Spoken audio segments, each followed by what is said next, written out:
পাকিস্তানের কয়েকটি স্থান লক্ষ্য করে হামলা করেছে তালেবান বাহিনী।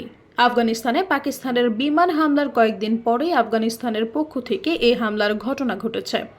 আফগানিস্তানের প্রতিরক্ষা মন্ত্রণালয় অবশ্য পাকিস্তানের নাম উল্লেখ করেনি, তবে আফগানিস্তানে সমন্বিত হামলা চালানো ও সমন্বয়কারীদের বিরুদ্ধে অনুমানিক লাইনের বাইরে বেশ কয়েকটি স্থানে হামলা চালানোর কথা উল্লেখ করেছে। এর আগে গত বুধবার আফগান কর্তৃপক্ষ সতর্ক করে বলেছিল তারা পাকিস্তানের বোমা হামলার জবাব দেবে। বার্তা সংস্থা এএফপি জানায়, আফগানিস্তানের বাহিনীর সঙ্গে সীমান্তে গুলি বিনিময়ে পাকিস্তানের আধা সামরিক বাহিনীর এক সদস্য নিহত এবং 7 জন আহত হয়েছেন। দুই দেশের কর্মকর্তারা বলেছেন, পাকিস্তানের খাইবার পাখতুনখাওয়া অঞ্চলে এবং আফগানিস্তানের খোস্ত প্রদেশে সীমান্ত রক্ষীদের মধ্যে শুক্রবার দিবাগত রাতভর লড়াই হয়েছে।